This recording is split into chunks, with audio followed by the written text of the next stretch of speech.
Bu film, İtalya'nın köklü sinema kurumu Istituto Luce arşivinde yer alan 1937-1953 yıllarını kapsayan değerli bir belgesel derlemesidir. Henüz yakın geçmiş, dünyanın unutmadığı, Türkiye'nin her zaman aklında olan bir tarihin sayfaları gözlerimizin önünde canlanacak. Kameranın hayattayken kaydettiği bu görüntüler modern Türkiye'nin babası Büyük Atatürk'ü tam faaliyette gösteriyor. Film, Atatürk döneminin son yıllarından başlayarak onun ölümünden sonraki süreçte Türk milletinin duyduğu derin saygıyı ve bağlılığı yansıtır. Bu görüntüler bir bakıma çağdaşlarının hafızasında ve kendi zamanının tarihinde ondan kalan anıyı kutlar ve canlandırır. Çünkü onun hayatı, ideal bir sembol olarak hareket ettiği ülkesinin tarihiyle özdeşleşmiştir. Istituto Luce arşivindeki bu çalışma, Atatürk'ün evrensel etkisini ve Türkiye'nin modernleşme sürecini belgeleyen nadir bir uluslararası tanıklıktır.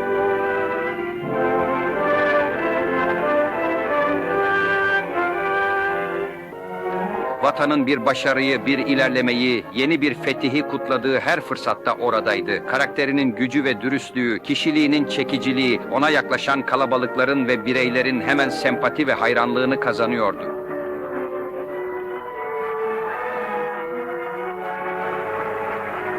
Ve halkı için ileriye doğru atılan her adımı, daha iyi bir geleceğe doğru bir basamağa işaret eden tüm etkinliklere alışılmış coşku ve nezaketiyle katılırdı.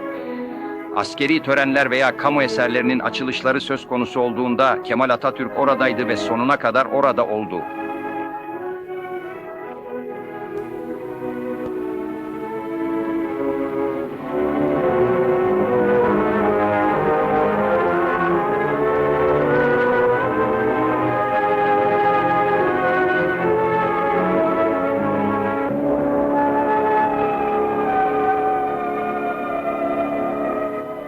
İstanbul 10 Kasım 1938. Atatürk artık yok.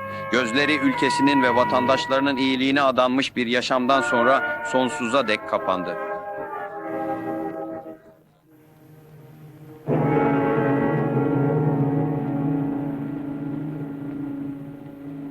Görüntüler sadece bir liderin değil, bir ulusun hafızasının da film karelerine işlenmiş halidir. Bu sahnelerde Türk halkının gözyaşları, saygı duruşları ve Cumhuriyet'in kurucusuna duyduğu sonsuz minnettarlık, İtalyan kameralarının objektifinden sade ama güçlü bir dille aktarılır. Türkiye'nin her köşesi, en kalabalık şehirlerden en ücra köylere, en sarp dağlardan en derin vadilere kadar yüz binlerce vatandaş saygıdeğer liderlerine, iyi ve kötü yıllar boyunca güvenle ve coşkuyla arkasından yürüdükleri bu önderlerine son saygılarını sunmak için akın etti.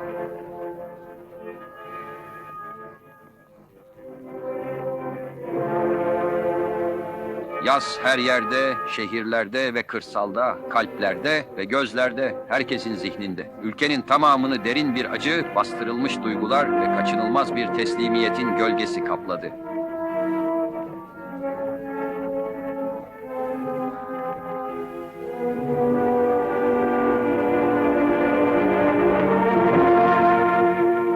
Türkiye, sevgiyle ata dediği ulusal kahramanı, şanını yaratan, yeniden doğuşunun lideri, vatanını bağımsızlık, demokrasi ve özgürlüğün yüce hedefine yönlendirmek için kendini feda etmekten çekinmeyen adamı yas tutuyor.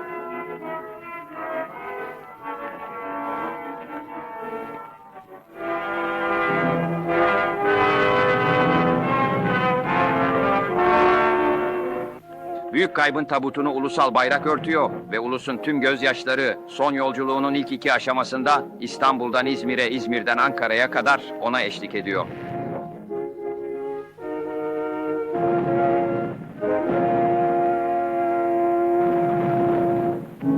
Başkentte hükümetin tüm üyeleri ve tüm halk ona son saygılarını sunacak. Dünyanın tüm orduları temsil edilecek ve tabutun önünden geçecek. Çünkü Kemal Atatürk dünyayı hayran bırakmıştı. Bu yüzden Türkiye'nin yasını bugün sınırlarını aşan ve tüm uygar ülkelere yayılan bir yas haline getirmiştir.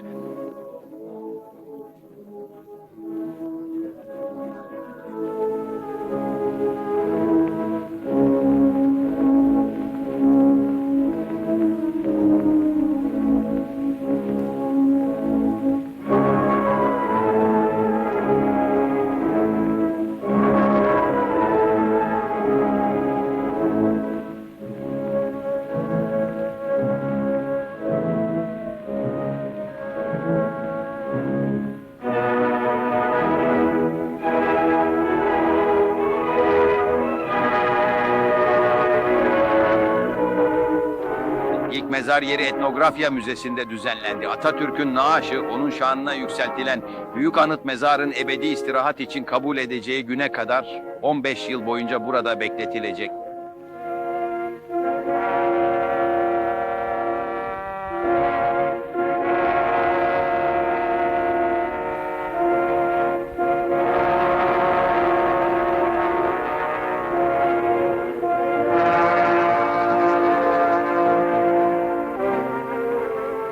Ankara 10 Kasım 1953. Başkente bir gün öncesine kadar yağan yağmur adeta sihirli bir şekilde durdu. Gökyüzü açıldı. Güneş Türk tarihinin anılarında unutulmaz kalacak bu günün şafağını ışıkla doldurmak istedi.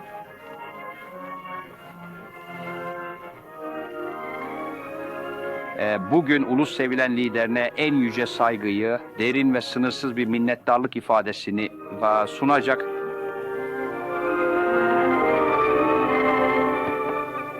Şehirde büyük bir titreşim dolaşıyor ve yankısı vatanın babasının tabutu geçici ikametgahından çıkıp son yolculuğun son aşamasını tamamlayacağı anda ülkenin en uzak merkezlerinde hissedilecek. Ankara'da tek bir adamın iradesiyle yeni Türkiye Cumhuriyeti'nin kalbi haline gelen bu şehirde. Bu Ankara'da bağımsızlık savaşının merkezi olduktan sonra özgürleşmiş ve yenilenmiş ülkenin sembolü haline geldi.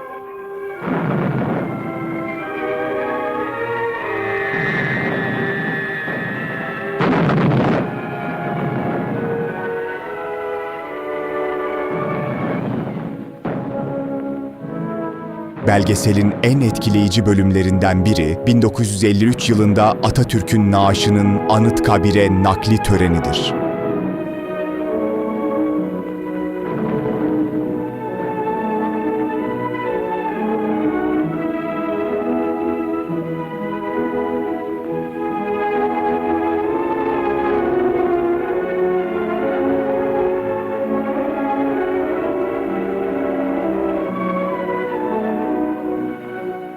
Ve kortej oluşurken tabut yavaşça son istirahatgahına doğru hareket ederken merhumun kız kardeşi, Cumhurbaşkanı, Meclis Başkanı, Ankara Valisi, hükümet üyeleri, sivil ve askeri yetkililer, misyon şefleri ve diplomatik heyet üyeleri tarafından takip edilirken başkent nüfusunun tamamı tarafından Atatürk'ün hayatının ve eserinin ana aşamalarını çağrıştıran aynı anda hem cenaze hem de Zafer Marşı notaları yankılanırken. 1880'de Selanik'te doğan 24 yaşında yüzbaşı rütbesine ulaşmasını sağlayan askeri eğitim aldı. O zamanlar zaten liberal fikirler savunuyordu ve terfi ettiği gün tutuklanarak Suriye'ye sürgün edildi. Şam'da Özgürlük adını vereceği devrimci bir örgütün ilk çekirdeğini oluşturdu. 2 yıl sonra Selanik'te bu hareket İttihat ve Terakki Cemiyeti olur ve 1908 isyanını organize eder. Ertesi yıl onu İstanbul'u işgal eden birliklerin kurmay başkanı olarak görüyoruz. Birinci Dünya Savaşı sırasında Maydos bölgesinde Türk savunmasını yönetiyor. Daha sonra ateşkesten sonra vatanını yeniden canlandırma girişimini düşünmek üzere İstanbul'a dönene kadar Suriye ve Arabistan'da bulunuyor. Samsun'a çıkar, direnişi organize eder ve daha sonra Kemalist olarak adlandırılan ulusal hareketin direktiflerini belirler. Anadolu ve Rumeli Müdafaa-i Hukuk Cemiyeti'nin temsil heyeti başkanı seçilir ve ardından bu şekilde kurulan milli hükümetin başkanı olur, Ankara'ya yerleşir ve burası o andan itibaren Türkiye'nin gerçek başkenti olur. 23 Nisan 1920'de büyük bir ulusal meclis açılır. 1923'te Lozan'da vatanının bağımsızlığını tanıyan belgeyi elde eder. Ardından her alanda geniş ve büyük reform çalışmaları gelir ki bu ona ulusun sonsuz minnettarlığını kazandırmıştır. 23 Ekim 1923'te Cumhuriyet ilan edilir ve Kemal Atatürk Büyük Meclis'in başkanı seçilir. Aynı yıl Türkiye Cumhuriyeti'nin ilk Cumhurbaşkanı olarak alkışlanır. Başlıca reformları hatırlayalım. 1924 halifeliğin kaldırılması, laik bir devletin kurulması ve dini mahkemelerin kaldırılması. 1925 aşarın kaldırılması, Batı tarzı şapkanın benimsenmesi, medreselerin kapatılması. 1926 Türkiye'nin İsviçre Medeni Kanunu'nu kabul etmesi. Bu nedenle tek eşlilik resmen zorunlu hale gelir. 1928 Latin alfabesinin kabulü. 1932 tüm dinler için ibadet özgürlüğü. 1935 kadınlar oy kullanma hakkına sahip olur ve parlamentoya seçilirler. Türkiye tarihindeki birçok tarihi tarih, birçok unutulmaz eylem.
Gazatepe tepesine bir halkın tutkulu iradesiyle liderinin anısına yükseltilmek istenen anıt mezar. Mermer ve bronzda sadakat ve bağlılığın işlendiği bu tek kişilik panteon, bugünden itibaren Ankara'nın kutsal mekanı ve haklı gururu haline gelmiş, Atatürk'ün naaşını sonsuza dek ağırlamaya hazır.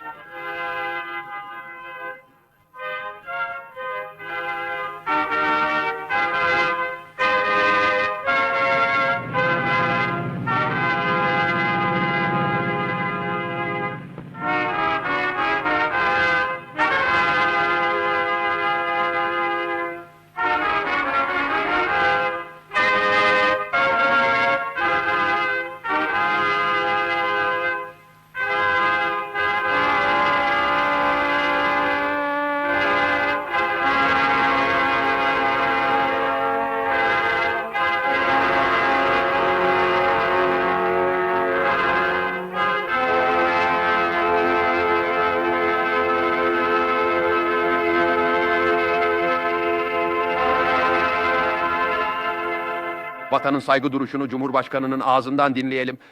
Seni halife yapmak, padişah yapmak isteyenler oldu, iltifat etmedin.